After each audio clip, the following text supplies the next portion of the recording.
Welcome into Payoff Pitch. We are Action Network's Major League Baseball betting podcast, presented by our friends at BetMGM. Brendan Glasheen in the host chair, joined by BJ Cunningham and Tanner McGrath on this Monday evening, getting you set for Tuesday, July 9th, best bets in Major League Baseball.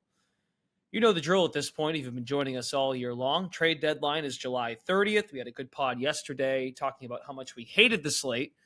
I would like to think with more games, double the games, and then some, we can find some angles to this 15-gamer. Let's dive right in. BJ, best bet for Tuesday. What jumps out to you? I like over 8.5 runs in Pirates and Brewers. You know, as we're recording this, it's not confirmed yet, but it looks like Martin Perez is going to pitch for the Pirates.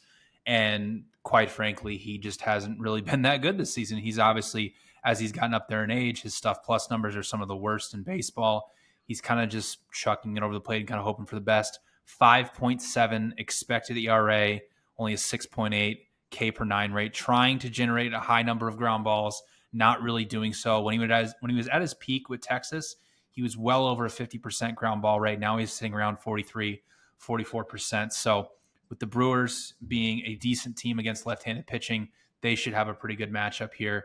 The flip side is Colin Ray is one of the most overrated pitchers in baseball. He does have an ERA sitting around 3.3, but his expected ERA is up at 5.17.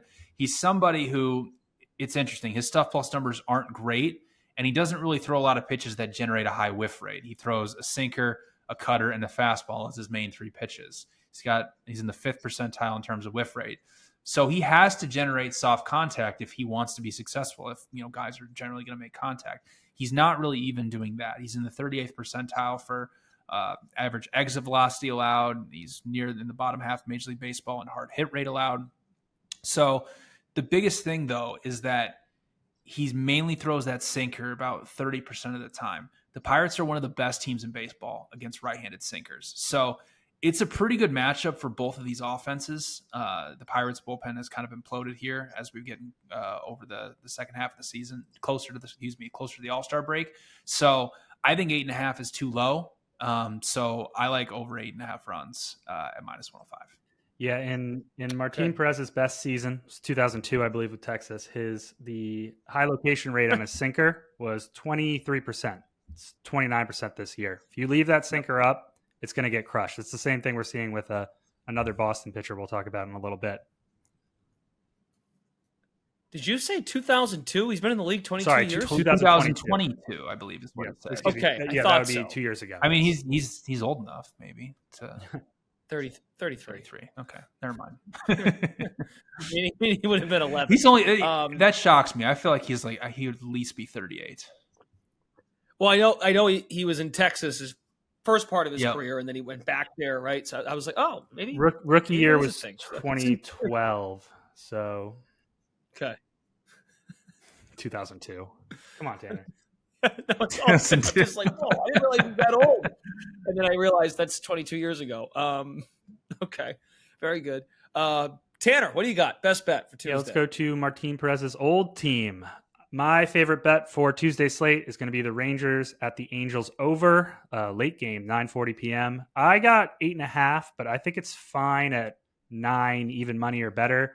The Ballpark Pal model makes the total almost 9.5. Max Scherzer goes for the Rangers and does not look like the same guy since returning. The velocity is way, way, way down. 2 ticks on his fastball. The stuff plus mark on that fastball has dropped 30 points year over year across his first 16 innings. He struck out a measly 11 batters through those 16 frames. He walked 3 and allowed 2 homers. And he is getting by, I think he has a high 2s ERA, on a 80% strand rate and a 190 BABIP. But his 4.5 expected FIP doesn't suggest that will last long. I think he's in huge trouble, and I think the Rangers honestly should sell high on him now. I think they should trade him now. Behind Scherzer is a bad Rangers bullpen that has posted a 12% walk rate over the past 2 weeks, resulting in 3 losses. And if you look at Texas's top 6 used relievers, that would be Leclerc, Robertson, Urania, Latz, Hernandez, and Yates. They have 93 walks in 172 innings and 9 HBPs also. So that's 110 2 free base runners in 172 innings. That's erratic. That's a problem. And I don't trust them against the Angels, who are not that good in the lineup, but I think they're a tad undervalued. BJ and I have talked about this a bit. I think the hate for the Angels has gone too far. They've been hitting above league average over the past month against right-handed pitching. They've been relatively disciplined, low strikeout rate, high walk rate, very low chase rate. And I really like Taylor Ward and Logan O'Hoppe. The Angels, conversely on the other mound, are running a bullpen day behind Roansy Contreras, once a very interesting pitching prospect and pitcher and was almost an Action Network guy. He has lost a bunch of stuff. He's lost some velocity. He's tried throwing a slider more last year and then went back and now is throwing his fastball more again. And he's just trying to revive his career, revive something on this dead is dead Angels squad. Of greater importance, his command has gotten steadily worse, which is a microcosm of the Halos bullpen at large. They are incredibly erratic. The 5th highest bullpen walk rate in baseball, 11%, and they've walked 11% of batters over the past 2 weeks. And I don't trust them against the Rangers, who are generally disciplined. They have Corey Seager at the top of the lineup, Semien, guys like that. And I think they are hitting the ball better recently. They have a lot of hard hit fly balls over the past month against both sides. The Rangers are a borderline elite defensive team, but the Angels are a borderline horrific defensive team. So I think this is a dead shot over. I like it up to 9, and that's my best bet for Tuesday. Yeah, it's getting pretty close to nut cutting time here for the Rangers, right? If they're going to make any kind of I think their GM came out and said a bunch of guys were on the block, and I think Scherzer is chief among them. I think he is. I think it's only going to get worse. Who's taking him? I have no idea. Someone. I guess you'd have to eat a bunch of his. The Mets. I guess ate a bunch of his contract. I was just going to go there. But the only reason why you'd maybe hold on to him is because the Mets are paying it. That's true. That feels like a good AJ Preller move. Push all your chips in. Yeah. How many times? That's something he would do. No, we talked about that a little bit last night when Zarello talked about the Rangers and if they would be in a position to maybe dabble future-wise. But similar sentiments to you, Tanner. I don't think he can fully get there because of the pitching, the pitching woes. I mean, how many times can Preller just push the chips in the middle, right? I mean, come on. I think it's unlimited. That's why I said it. He just keeps pushing them in there.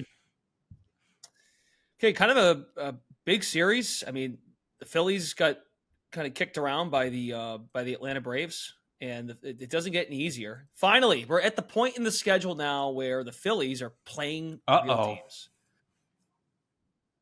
You think it's an uh-oh? I mean, they lost 2 out of 3. Losing to good teams. Yeah. They get the Dodgers tomorrow. Bobby Miller and Zach Wheeler is your pitching matchup.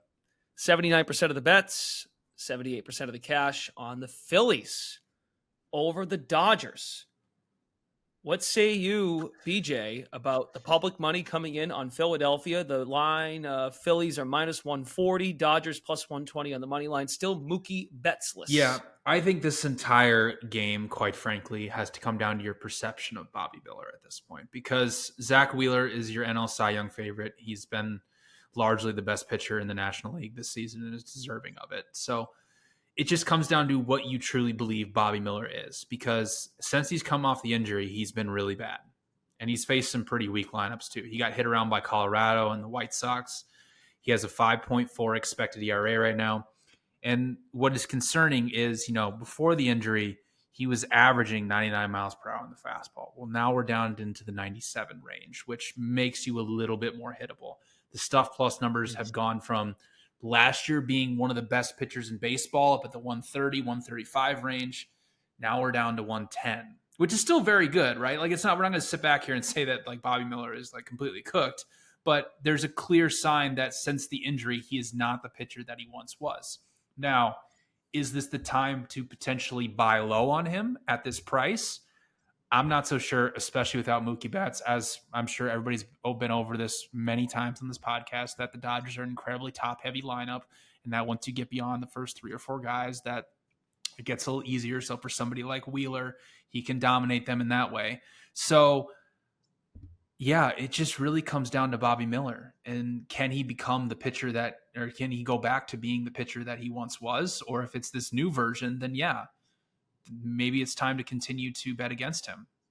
For me, I'm passing. I kind of want to see if Miller, with a couple more starts under his belt, can figure this out, because it was a forearm injury that he, I believe so, right? That he went on the IL for. So if that discomfort is causing him problems, then maybe we are looking at a different type of situation here. And maybe he's just not the pitcher that he once was. All right. I mean, it's fair. I mean, he's 25. Yeah, I mean, he's still a very good pitcher. I just, it's very difficult to get behind him at plus 120 against who's been the best, starting pitcher in the National League. Right. And Tanner, I would suppose that's why the public is interested in it's a relatively short money line price on the Phillies. The Wheeler pitching and all the notes BJ just made about the lineup of the Dodgers. Yeah, and I will say I think the Phillies are overpriced a tad based on the public money coming in and the perception of Bobby Miller. But my perception of Bobby Miller is even lower than low. And I am riding with the public, and I'm taking the Phillies minus 150 or better. I got minus 140 on Monday night. And BJ said a lot of what I was going to say, but there are a few things I want to add. It feels like a century ago when I loudly proclaimed to the world in our NL West preview podcast that Bright Lights was going to be a National League Cy Young candidate. And yeah, he's been nothing short of disastrous. And yeah, he's been dealing with all sorts of injury issues. I think he also had shoulder inflammation. His right arm seems to not be doing well. And even worse, after those two awful starts in April that got him put on the IL, he went down to the minors and got shelled. He had 15 innings between AAA Oklahoma City and Low A. Oh, I love this name. Rancho Cucamonga. I think that's how you say it. Their mascot is the Quakes. He allowed 13 earned runs in 15 innings. He had 10 strikeouts, 8 walks, and 2 HBPs. In the 3 starts since returning from the IL, 13 innings, 10 earned runs, 7 strikeouts, 9 walks, and 3 home runs. But, BJ mentioned the velocity is even a bigger concern. He used to have the highest average fastball velocity in baseball. He's averaging 97 on it since returning from the IL. It dropped to 96 in his most recent start against Arizona, about 2 ticks below where he started the season. The sinker is also down 2 ticks. The slider velocity is down 4 from where he started the year. During that stretch, he's still checking in with a 110 stuff plus mark, but that's a considerable decrease from what BJ said, his 123 mark in 2023. And I actually think what's more important is his location plus mark during the stretch is 89. That's 13 points lower than last year. He only converted 60% of his pitches for strikes against Arizona in his last start. That's like bottom 5 percentile. His secondaries didn't earn any whiffs. And an underrated part of bad location is batted ball issues. And Miller has allowed a 12% barrel rate since returning from the IL, 5 in 13 innings pitched. He looks all out of whack, and he's going to be battling a hard-hitting, tough Phillies lineup that is actually supposed to get both Kyle Schwarber and Bryce Harper back for this game after a 10-day IL stint, which is huge because the Phillies have actually held up okay in those 2 absence, and I think Real Muto is still out. But now you get back 2 lefty mashers, and Miller has allowed a 400 weighted on base average to the left-handed side this season. His career expected FIP is about a half run higher against southpaws than against right-handed pitchers. He's also battling Zach Wheeler, and I don't think BJ mentioned it. He's the National League Cy Young favorite. None of us have to talk about how good he is. It's him and Chris Sale for the National League Cy Young right now. He's off 3 excellent starts where he pitched 20 innings, 20 strikeouts, only 5 earned runs. And, he had a tough time handling the Dodgers back when he was with the Mets. But since joining the Phillies, 2 starts against the Dodgers, 11 innings, 3 earned runs, 13 strikeouts, both wins. I also give the Phillies a slight bullpen advantage here. They are a consistent top 5 bullpen with depth. They posted a 33% strikeout rate to a 3% walk rate over the past 2 weeks. That's insane. The Dodgers bullpen during that stretch, 18% strikeout rate, 11% walk rate, 4.5 ERA. I'm all over the Phillies here. I think very lowly of Bobby Miller, and I think the Phillies will get a big boost with their 2 big guys back in the lineup. Yep. And you are right. Schwarber and Harper are both going to be back, activated from the 10-day IL tomorrow. Real Muto's Rob Thompson said he's working out 70 to 75%. So this is why I was confused when I said Bobby Miller off the top of the segment, because I thought, wait a minute, wasn't he supposed to pitch the other day? And he was. They decided to not start him the other day to give him 2 extra days. So Miller's going to start with 2 extra days of rest. He was supposed to pitch Sunday against Milwaukee, and they pushed him back. So maybe he's got that going for him. I don't know, a couple days off, a couple extra days. But yeah, even with the extra rest, not an easy landing spot to get the Phillies, who are held to 1 run over the last 2 games against the Braves. So maybe I know we don't say this often. It's more of like, this is more of a college basketball thing. It's a get right spot maybe for the Phillies more so. I think bounce back spots are real in baseball. Let down spots after Sunday Night Baseball, things like that. I think they're sure. A lot less common because you play so often. But if you can pick your spots and see bats are a little slow, or maybe the Phillies would just be more hyped up because now they're getting their 2 best left-handed hitters back in the lineup. So, right. Okay, let's do underdogs. Who jumps out from a value standpoint, BJ? I like the Cubs at plus 140 against the Orioles. Again, we don't have a confirmed starting pitcher, but it's either going to be Shota or Tyone for the Cubs. And quite frankly, both of them have pretty similar metrics. And the Orioles are pretty similar against both righties and lefties right now. But it really comes down to who's pitching for the Orioles, and it's Dean Kremer, who's a favorite on this podcast if you've been listening long enough. Came off the IL, pitched all right against the Mariners, 5 innings, 2 hits, but we all know who he is at this point. He's got over a 5 expected ERA. Pitch modeling metrics have him closer to a 4.3 or a 4.4 type pitcher. Both Shota and Tyone are both about 3.8, 3.7 type of pitchers. So, we don't have a first 5 line yet. I would prefer to play the Cubs on the first 5 because Baltimore does have a pretty big bullpen advantage, although their bullpen over the last 30 days and even overall for the season in terms of xFIP and stuff plus is a lot closer to league average, while the Cubs, we know at this point, is one of the worst in baseball. But in general, I don't think that Kremer should be laying minus 160, minus 165 against a somewhat competent offense, and especially pitching against. I know Shota's gotten roughed up, and I that's the big storyline, right?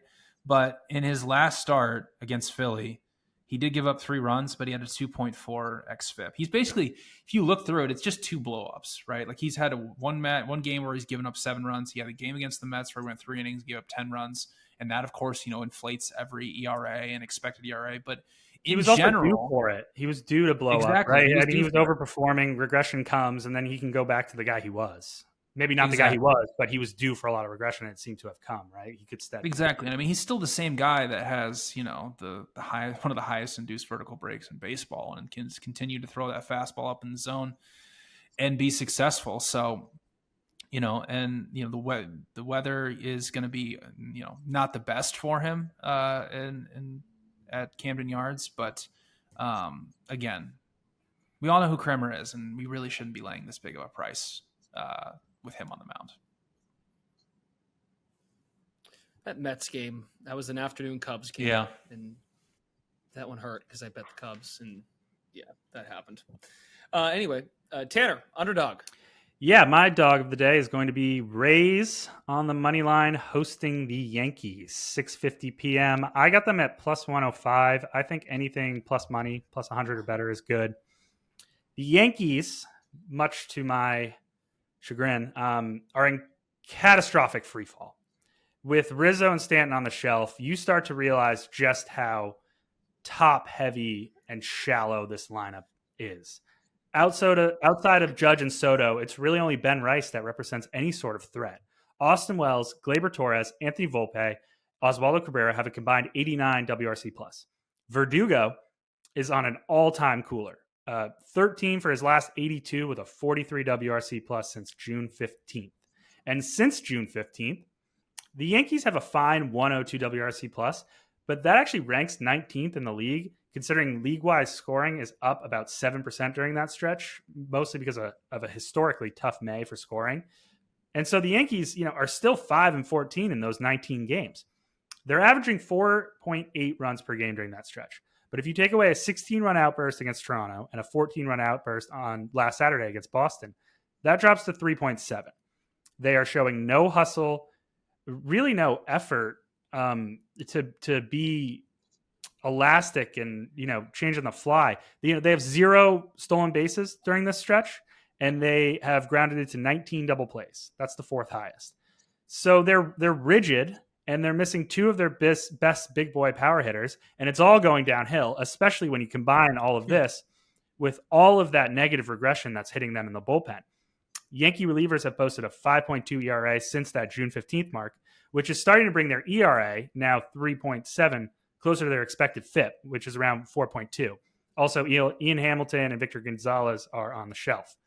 From the Tampa Bay side, Ryan Pepiot can show really horrendous command at times. In his last start, I was not pleased. But he's a stuff plus darling with nearly 20 inches of induced vertical break on his four seam, 2 legit secondary breaking balls. He can be a bit of a cherry bomb, can throw a gem one day and blow up the next. But who's going to blow up against the Yankees right now? They have 2 good hitters. At the minimum, I don't consider Pepiot to be a worse starting pitcher than Carlos Rodon, his opponent on Tuesday. I would say they're actually very similar pitchers. Rodon is an elite stuff guy with questionable command, And that really shows up in mistakes. He actually doesn't walk that many guys, but he makes a lot of mistakes. He leaves a lot of stuff in the zone, a lot of fastballs, middle, and he can get obliterated because he's kind of a hard-throwing, hard-contact guy. And his batted ball profile, by the way, is a mess. He's allowed 7 homers in his past 3 starts, which has included 18 earned runs over 14 innings. Again, at the minimum, Pepiot boasts a 4.4 ERA with expected run indicators right around 4. Rodon has a 4.5 ERA with expected run indicators right around 4.5. They're very similar pitchers. And what I like about this matchup, the Rays are significantly better against left-handed pitching than against right-handed.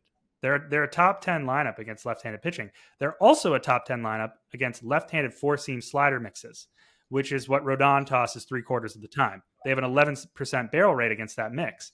And Rodon has struggled with the Rays in the past. He hasn't escaped the 5th inning in his past 3 starts against Tampa, allowing 10 earned runs during those 13 innings. Current Rays hitters are 9 for 40 against him, but with 4 homers and a double. Again, mistake pitches. He leaves stuff out. They get crushed. The Rays bullpen has been catastrophic all year, but I'm unsure if I could power rate any bullpen lower than the Yankees right now. Maybe the Royals, maybe the Jays. And I actually think I've seen some improvements from the likes of Pete Fairbanks, Jason Adam, Colin Pache. Rays relievers have pitched to a 3.5 Sierra with a 17% strikeout minus walk rate during the past month or so. I really, really like this matchup for the Rays against the free-falling, depthless, lifeless Yankees, and I am happy to take any plus money doing so.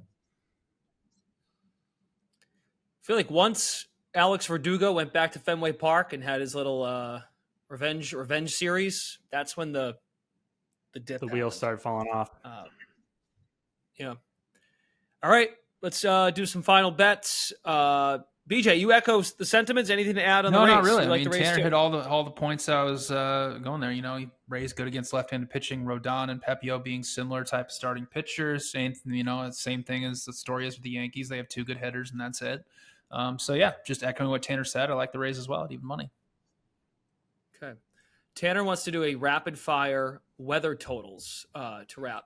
Can you lead with the Red Sox? Because Brian Bayo is pitching against the A's, who, just look this up, Brian Bayo has only pitched against the A's twice, and he's allowed 5 home runs against them. That is the most home runs he's allowed to any opponent in his career. And the A's scored 19 runs this weekend against the Orioles. Yeah, and the Red Sox are minus 190 favorites tomorrow. The total is set at 10 runs at Fenway. I didn't even include those 2 things in my handicap. Is that really true against the A's? He's allowed 5 home runs against the A's. I didn't even know. He had. I must not watch those series against the A's. Well, there was the Bayo day game thing. That was a thing last year. He was just bad in day games. One of those starts was at Oakland where he was horrible. Fascinating. And I think he had a home start against him. He wasn't very good. So yeah, 2 starts, 5 homers. That's the 5 homers allowed by Bayo against the A's, the most he's allowed against any team. And it's just 2 starts. Yeah, well, I was going to lead with the Red Sox anyways in my rapid fire weather total, baby. A's at Red Sox over 10 or better. I actually got 9.5 minus 115, but 10 minus 110 is fine. It is going to be a hitting paradise at lovely Fenway Park on Tuesday. Boston is always a hitter's park, but with near 90-degree temperatures and double-digit breezes out toward left center field. Ballpark Pal is projecting a plus 23% run factor and a plus 31% extra base hit factor. With the weather involved, Ballpark Pal makes the total closer to 11. I know Zerillo makes it closer to 10.5. Although he posted a solid bounce back start against the Marlins, you guys have probably seen it. We're all Red Sox fans here. Brian Bayo just is not right. And I think this is just a kind of a half-baked theory. Boston's run prevention unit, the coaching tree that fixed everything in Back Bay, just has not crafted up the right plan for Bayo, or he isn't initiating it correctly. Their whole plan for everyone else is to get guys to stop throwing their fastballs and to throw their best off-speed stuff more. But Bayo's always been a sinker change guy. So how do you tell him to do more of what he's already done? I think the bigger problem with him, though, is command. I think he's struggling to keep his sinker down, and like we talked about with Perez, if you leave your sinker up in the zone, you're going to get obliterated on it. And he is really struggling to find the zone with the changeup. He's leaving it way, way, way too far down below the zone, which has actually led to a much lower swinging strike rate because he's not even flirting with the zone anymore. Regardless, I don't trust him even against the hapless Oakland A's. And considering the history, I like this over even more.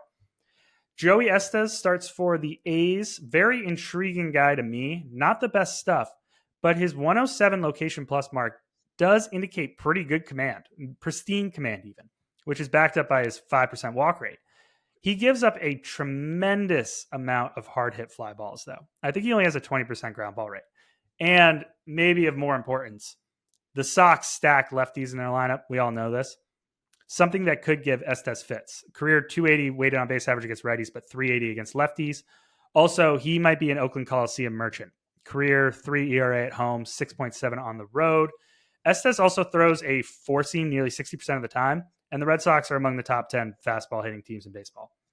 These are two good bullpens that we both admire, but the A's haven't been using Mason Miller much at all. He's pitched once in the past 2 weeks, and I'm actually unsure. He could be hurt, or maybe they're trying to manage him so they could sell high on him. Regardless, the A's have posted 1.5 reliever WAR this year, and Miller has accounted for 1.6 of those.